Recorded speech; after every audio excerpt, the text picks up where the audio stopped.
Why is the volume so low? Rocky, knock it off. Web it. There we go. I'm gonna have to call you back. Oh, we served our time on the USS 5. Lived that destroyer duty life.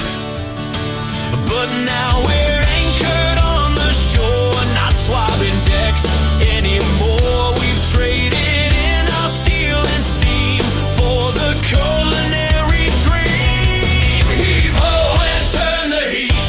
We're making something good to eat. From port to starboard, come and see what's cooking in the Pfeiffer's galley.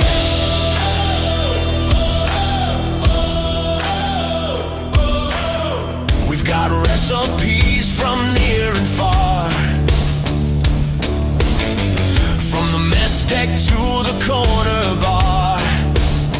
So if you're hungry, brave and true, we've got a feast for all the crew. Heave ho and turn the heat. We're making something good to eat. From port to starboard, come and see what's cooking in the Pfeiffer's galley. Oh, we served out. There we go. All right. Welcome.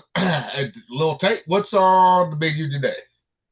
So I'm gonna make a homemade meat sauce, spaghetti. You can use it for spaghetti, lasagna, whatever meat sauce, any pasta you want to make with it. This is like a base that I'm gonna put together. Yep. And it's super simple. Like, I've got one can, which I got to grab the other can. I said it somewhere, but I'm gonna use Contitas. This is Roma tomatoes in here. Okay. So the key thing about things like this that we're talking about is we always talk about, labels and stuff like that. This can is like $2.60 right here. Yeah. And it's got Roma tomatoes puree, crushed, some sea salt, dehydrated garlic, water, citric acid, basil, some calcium chloride, and some, there's kind of a mix of things in here. Yeah. So, for a long time for the family, I made this all the time, and it makes quite a bit. It's going to be 2 pounds of beef or 2 pounds of meat too, which I'll go through here in a second. But it keeps you away from the store-bought stuff. You know what I mean? Like, yeah. Super simple. Yeah. It won't take long. The longest thing for me, the way that I make this is I'll get everything prepped and get it simmering. And then from there, I'll do 3 hours is about my cook time on it. And I check it every 30 minutes for flavor if it needs an adjustment, because it's going to be cooking down. It's going to be reducing. Flavors are going to shift a little bit. We'll go from there. You know what I mean? I'll explain more. And so you don't burn it too, so. Yeah, right? Like the last time you were trying to do a fucking Zoom meeting. That's why I was laughing. I know you are. You suck at life.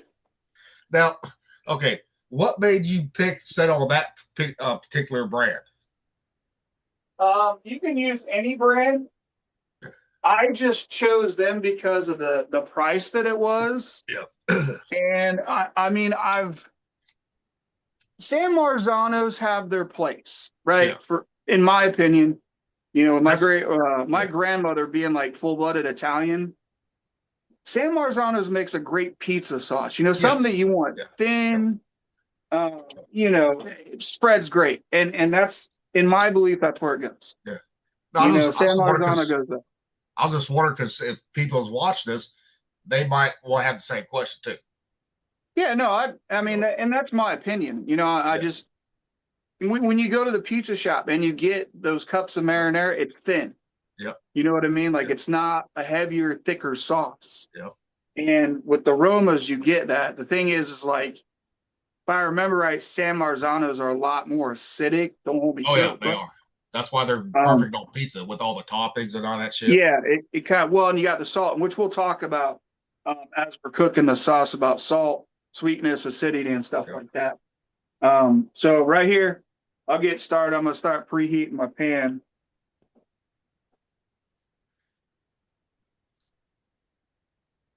I usually go about medium high. And I do it a little bit different because, people will start with their onions and garlic and then put their meat in. Yeah. But the mix I'm using today, this is 1 pound of, and don't sleep on this, some Jimmy Dean's breakfast spicy sausage and 80/20 ground beef. Yep. You do not have to get Italian sausage. No, you don't.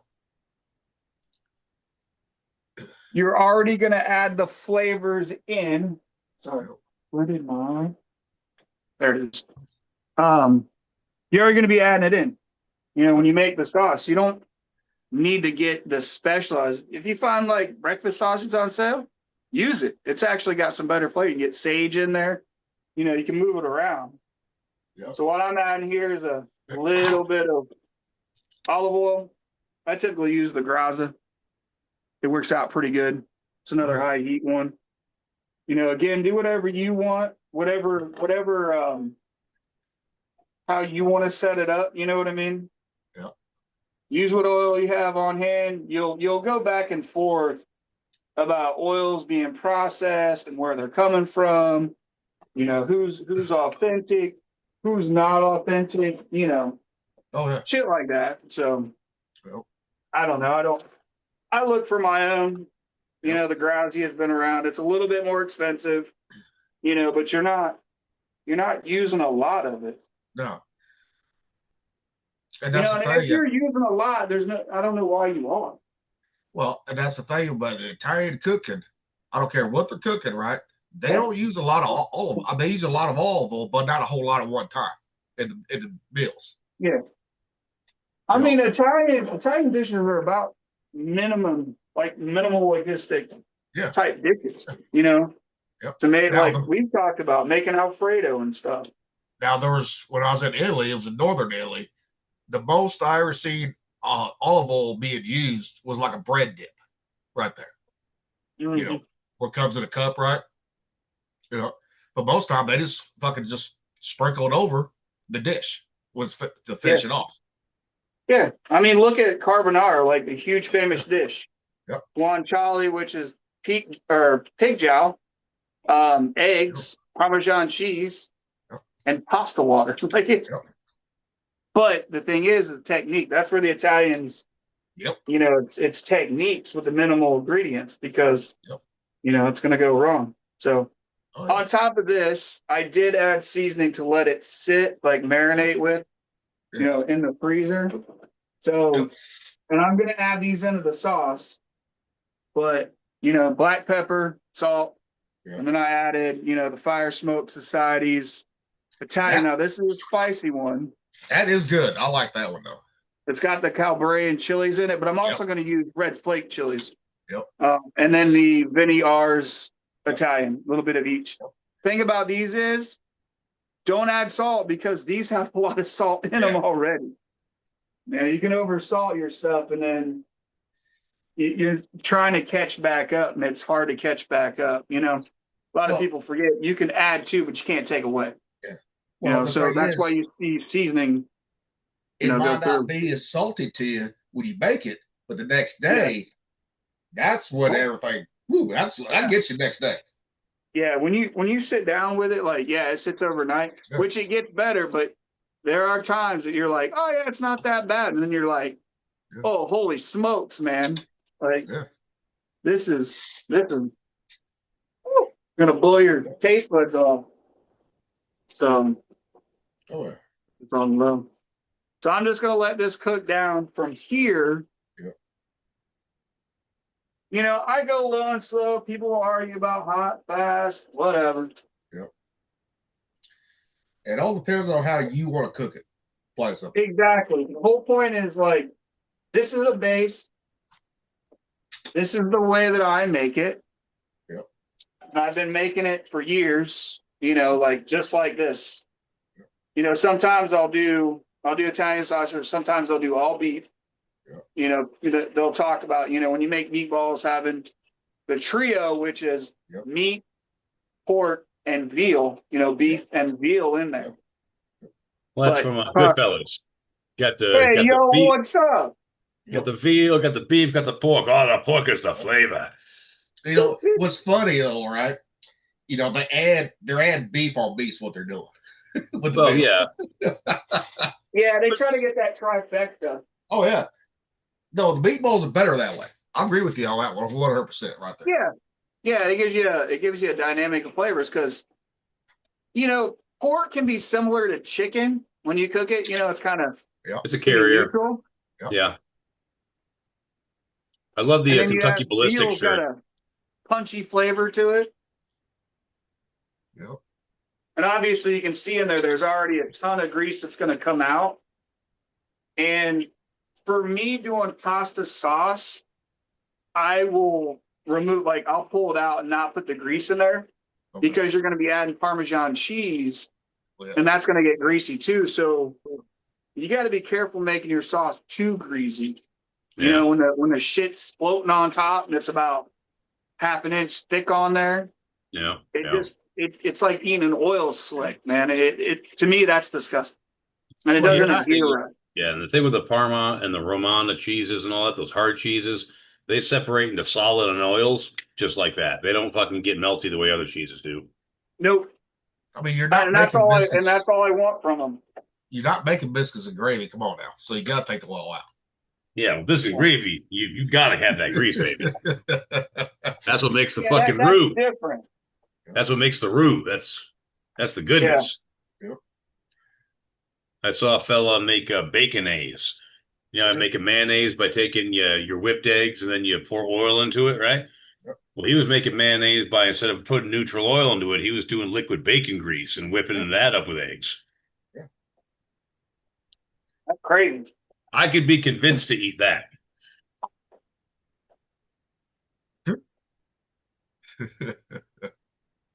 Like I said, I do mine in reverse. There's no onions in here yet, no garlic. All right.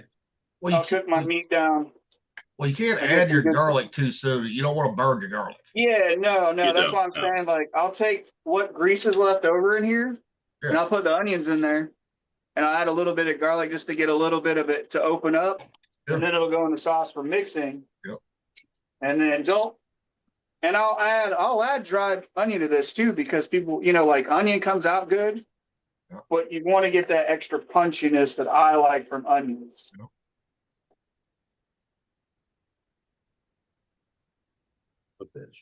And that garlic, and like I said, the flavors develop over time. You can do this and let it simmer for 30 minutes, put tomato paste in it, thicken it up a little bit, add your pasta water to it, you're done. Yep. Me, I let it naturally thicken over the 3 hours. Yep. You know what I mean? That's just me, though. You do it how you want to.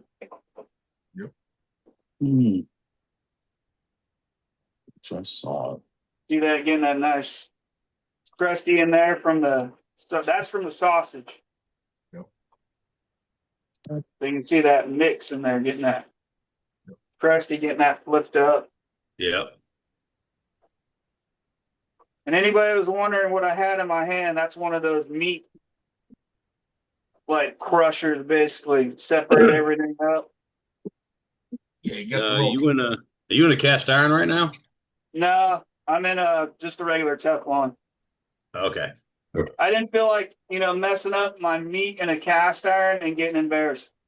Because I'm still learning how to use it. Oh, okay.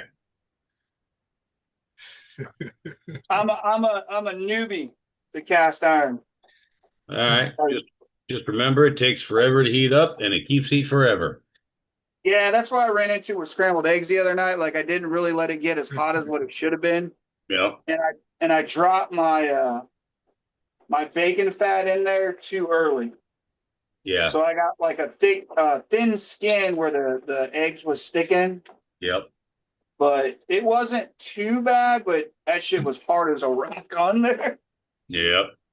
Yeah. You got to understand, man, with cast iron, dude, it's good for a lot of stuff, but it does not have any heat agility whatsoever. No. Like, you get a cast iron to the temperature you want it, and that's where that fucking thing's going to stay. Yeah, and it's going to stay there for a while. Even if you pull it off the burner, dude, it ain't going to cool down quick. No.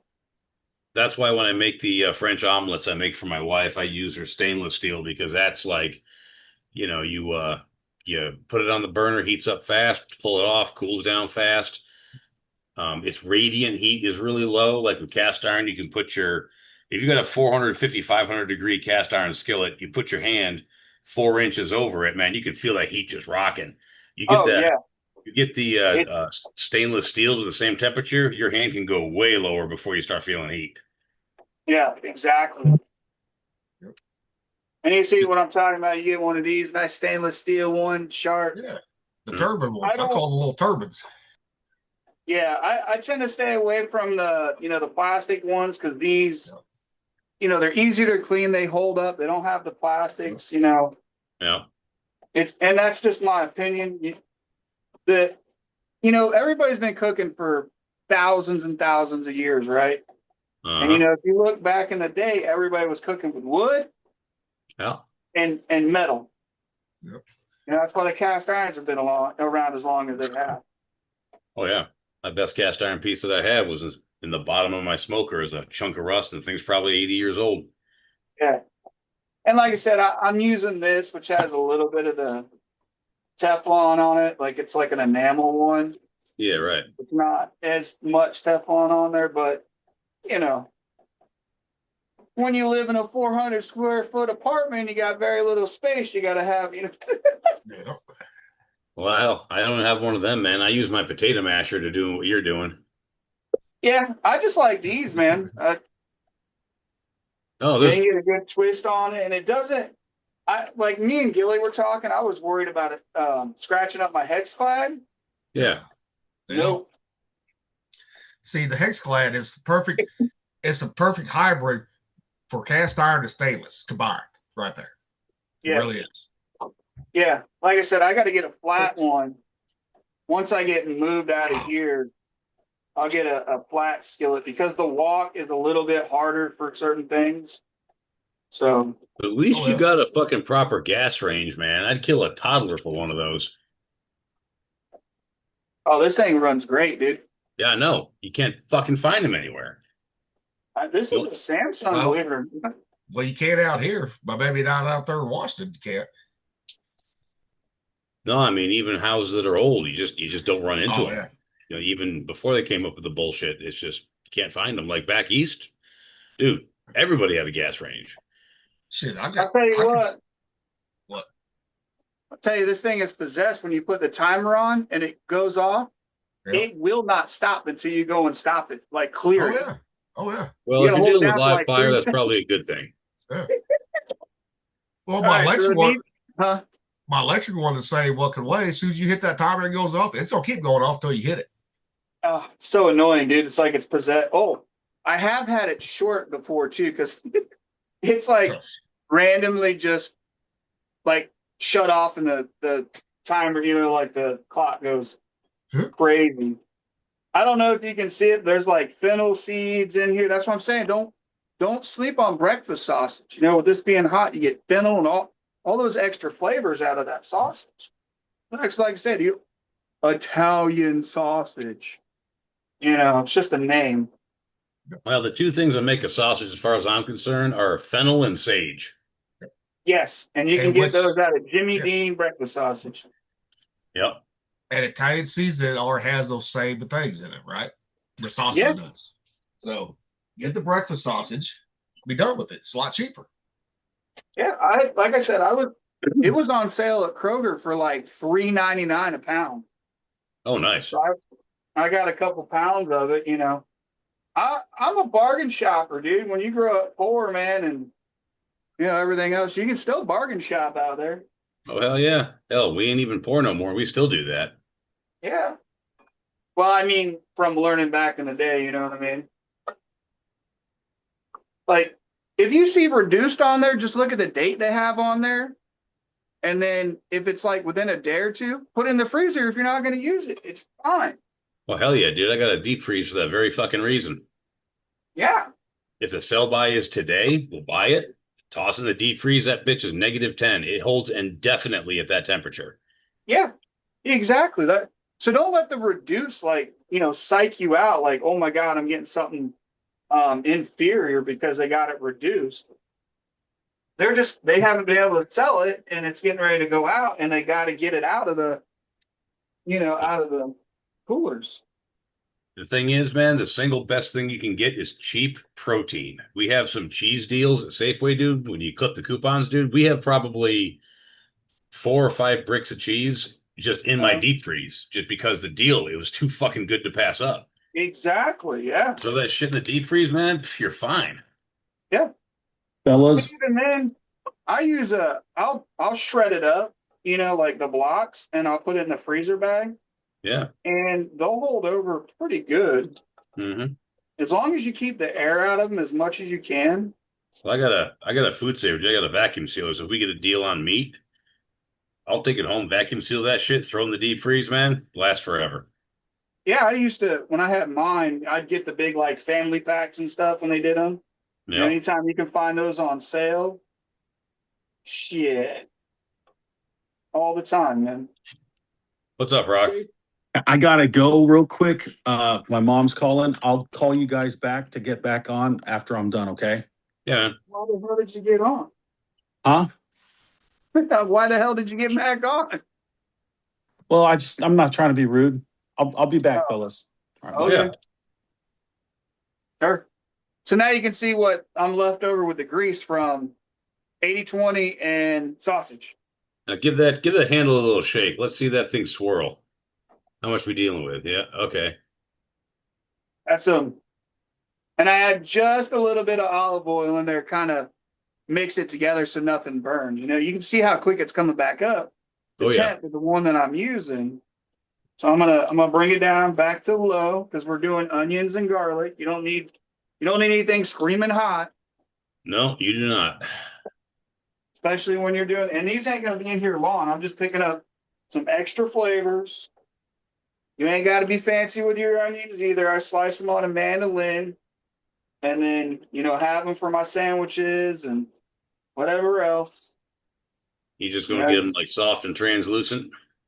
Yeah, that's all I'm gonna do. There's already enough salt in there too, so you don't need to add to it. No, To that's draw true. the moisture out. Yeah. Yeah. So you just throw some in there. The whole thing, whatever. Fucking Not a big cool. deal.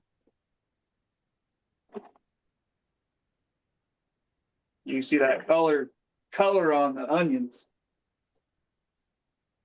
It's just a whoop, whoop. And see that this little bit of grease on the onions will be in here too.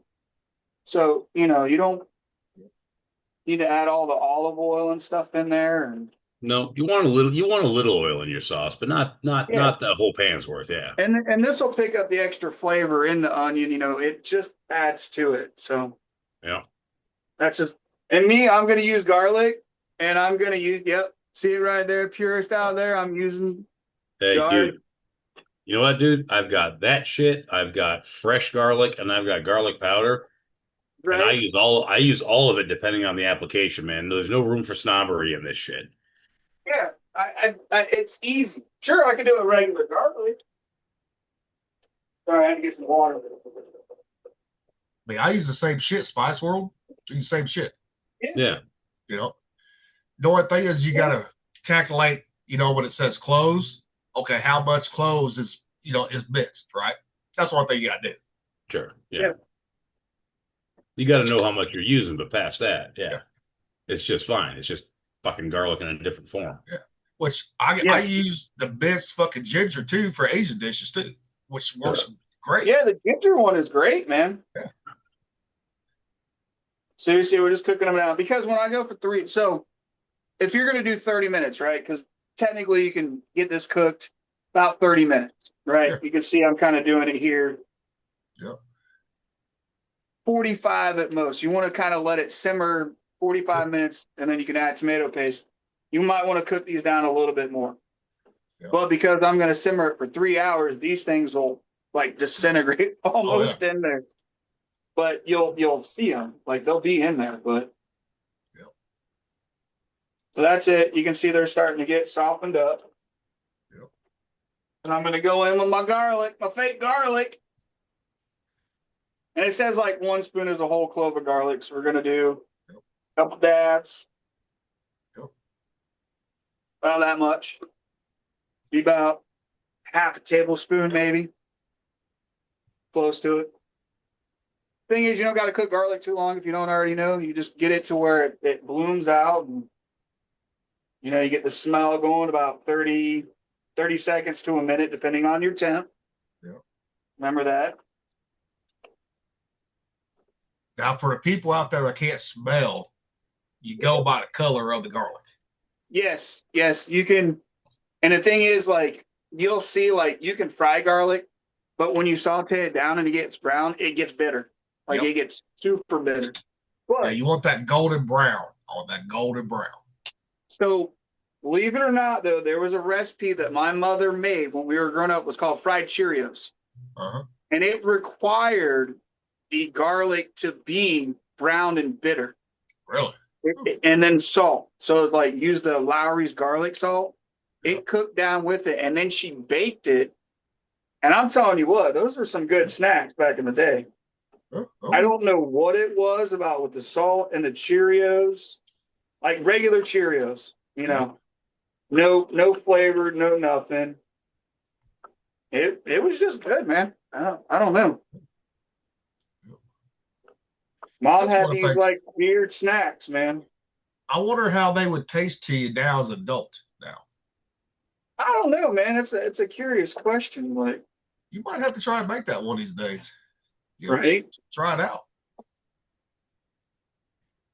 And you got your nephews to try it out on them. Yeah, that's true. You know? Well, you know, my brother has my dad make ribble soup, which is a Depression era Oh yeah. dish. You know. Straight flour, water, and salt. Ugh. Make a dumpling and put some potatoes in there and cook down the potatoes and put that. They call them ribbles, is what they're called. So it's like ribble soup. So tell you what, man, good. That's So- one thing my old man can cook. So it's basically like old school fucking sailor and soldier ration. You take your fucking hardtack, you put it in boiled water, you stir it up, and you eat it. Right?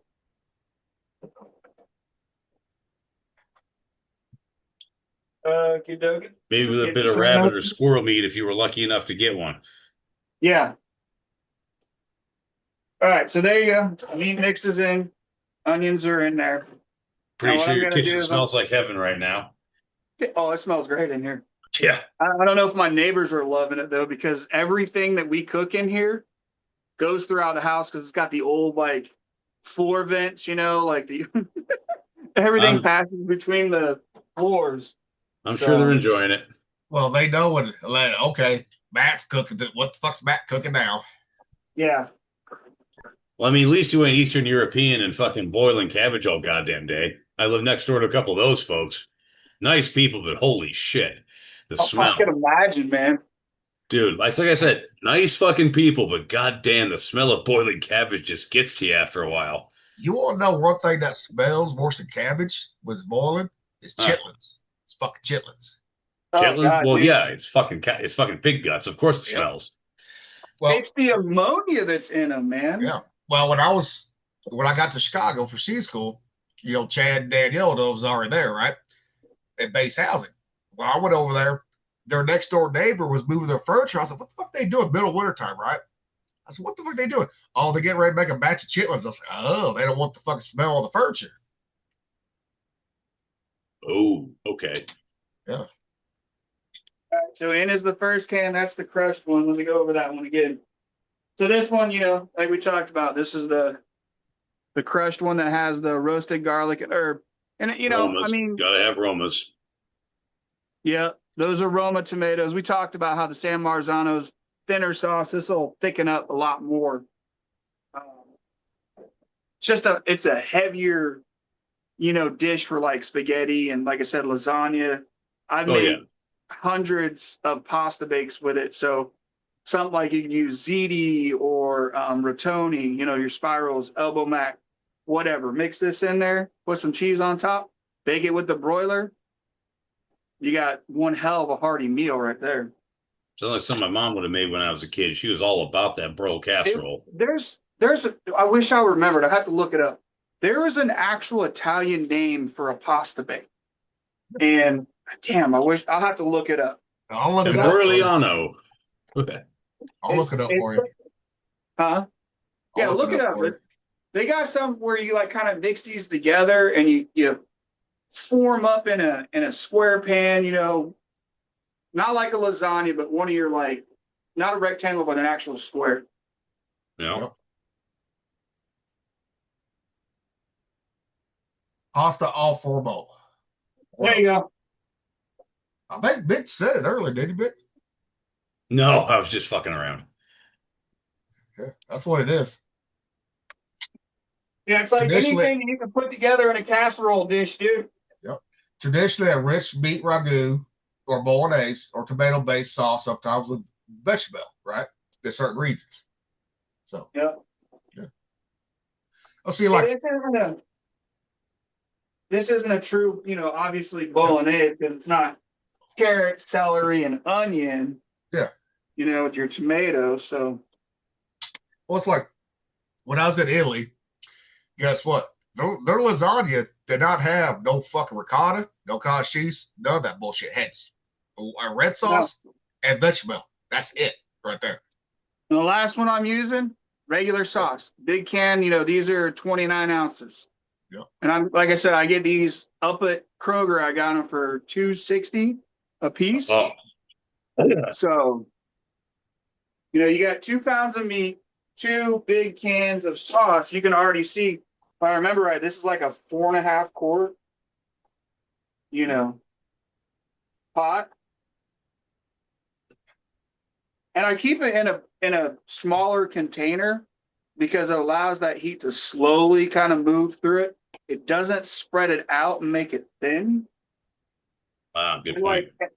So that's all we're gonna like. I'm gonna add just a little bit more of some spices on top of it for the sauce that they don't put in there that can be controversial too. Hmm.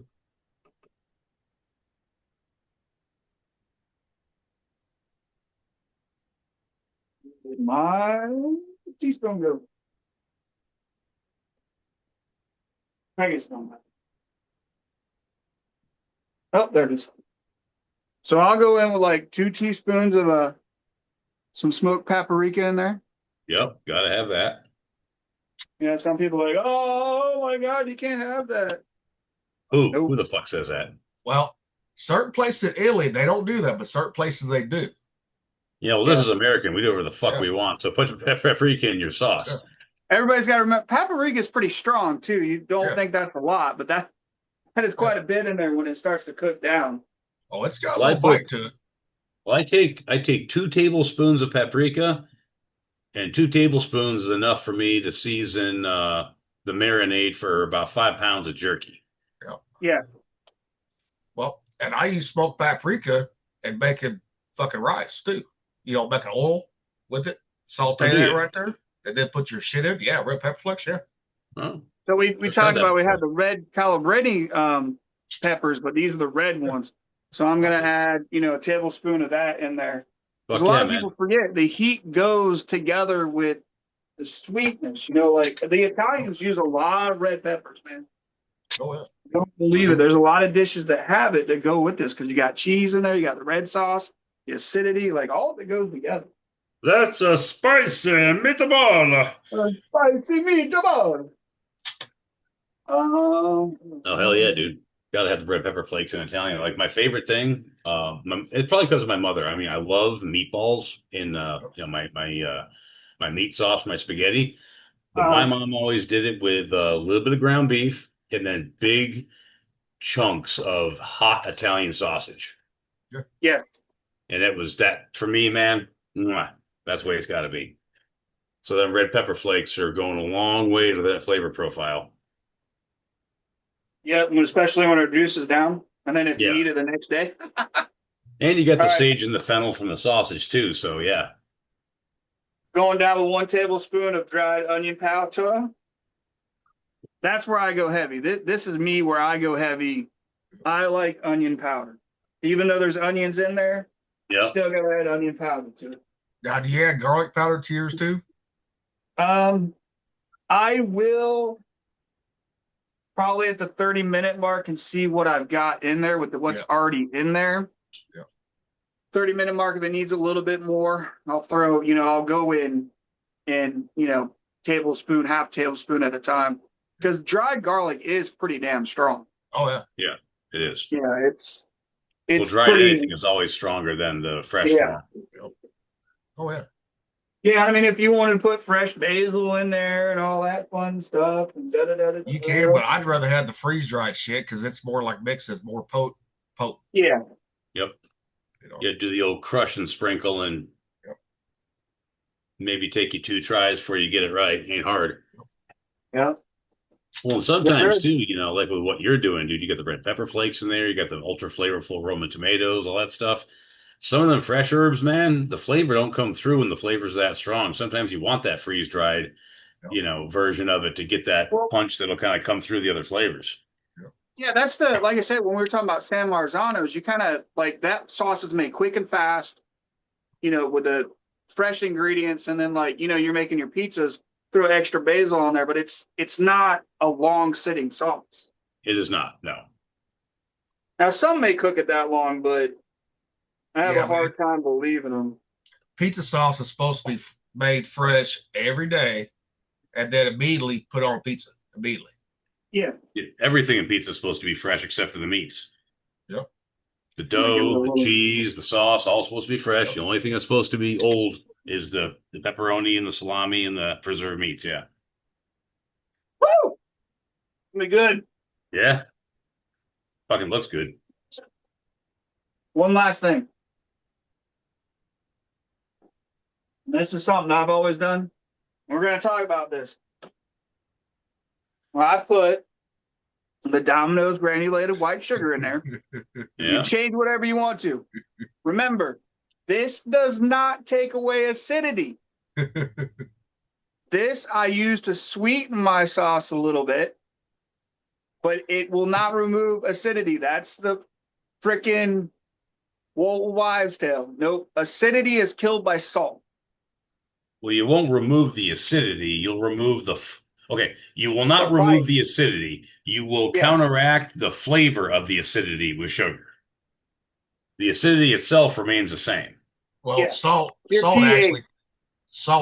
takes a lot more away than sugar does right there. I use a palmful. So you see, I didn't use a lot. Yeah.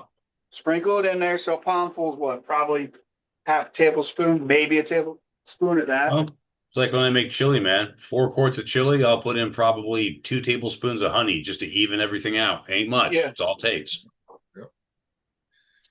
And for people out there that don't want to use white sugar, right, the processed bullshit, like Nick said, with his chili, use honey. And that do the same thing.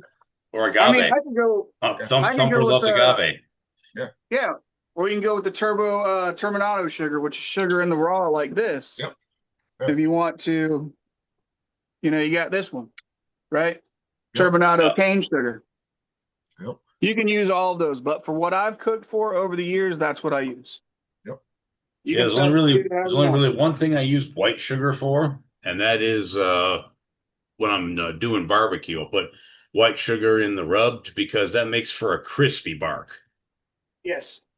Well, brown sugar when you got molasses in there too. Yeah, I do it for textural reasons, and the white sugar is also a bit easier to control. It's the granules are smaller.